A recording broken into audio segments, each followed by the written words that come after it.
Saya kira alhamdulillah ini merupakan satu langkah maju dari museum ya.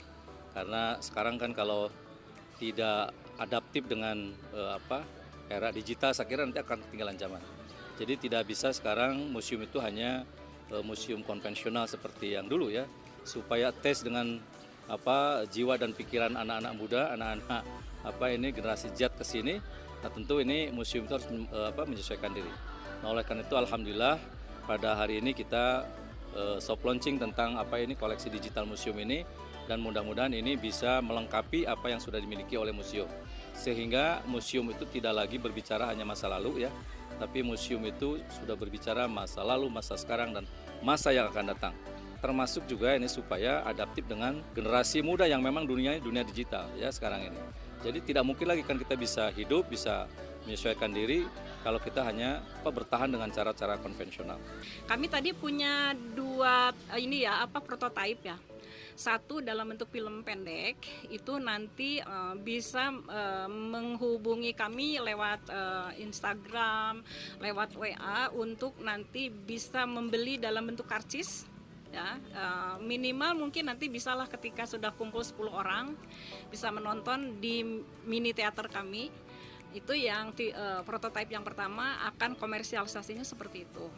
Kemudian yang kedua dalam bentuk ini IR yang digabung tadi dengan AI, itu di lantai 4, di mana di lantai 4 itu sudah ada koleksi digital serta videografi Beretti, kemudian markernya nanti di sana, dan ada juga tadi yang visualisasi ya dalam bentuk patung-patung itu ya, yang menggambarkan keluarga Beretti. Yang menantang di pembuatan film konten DWB ini lebih ke bahan sebenarnya, karena ini adalah kita mengangkat kisah lama gitu kan. Jadi kita harus mencari footage, foto, apapun itu yang sesuai dengan fakta sejarah, kemudian dengan kualitas yang bisa cukup layak lah itu kan, dengan bahan-bahan yang cukup sudah lama gitu kan.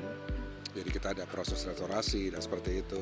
Tapi alhamdulillah beberapa arsip yang kita ambil dari Belanda, Leiden University, sama satu lagi Tropenmuseum, mereka cukup mengarsipkan footage video dalam bentuk yang bagus, resolusinya tinggi, dan kita bisa coba tampilkan selayak mungkin gitu. Yang kami buat ini kan sebetulnya bahan baku awalnya secara cerita itu berangkat dari penelitian yang dilakukan oleh Ibu Leli, Pak Esa, dan beberapa personel di pihak museum. Jadi tugas kami ini sebagai konsultan atau yang mendampingi produksinya memang mengembangkan apa yang berawal dari raw material yang kami dapat dari para peneliti. Betul yang disampaikan oleh rekan saya Juli tadi, saya juga seperti itu kesulitannya. Tapi ya saya tambahkan pula, selain yang dari Tropenmuseum, kemudian Universitas Leiden, bahan-bahan visualnya itu dari keluarga Dominique Willem Beretti sendiri, termasuk juga dari personil lokal dari Internal Museum Pak Kurnia gitu ya. Jadi, yang menarik adalah bagaimana kemudian mengangkat satu tokoh DWP yang memang mungkin banyak orang yang sudah tahu, tapi juga banyak orang yang belum tahu. Orang taunya isolanya, bangunannya. Tetapi siapa yang kemudian melatar belakangnya itu semua, yang mendirikannya sebagainya, orang ada koneksitas antara Dominique Willem Beretti dengan Isola. Itu yang kelihatannya ingin disosialisasikan oleh penelitian yang diinisiasi oleh pihak museum ini. Film pendek tentang Beretti yang berjudul Bisnis Cinta dan Isola ini kan sebenarnya diadaptasi dari kisah-kisah yang biasa kita baca ini. Cuman yang lebih detailnya dari buku Villa Isola. Nah, ada beberapa keunggulan dan kelemahan itu pasti ya. Lebih merepresentasikan secara visual, kalau buku kan lebih khayalannya atau imajinasinya lebih luas, lebih lebar. Untuk mengetahui sejarah dari kisah Beretti itu, pertama bisa dibaca dari buku Villa Isola yang bertahan bersama waktu, ataupun bisa datang ke Museum Pendidikan Nasional Universitas Pendidikan Indonesia.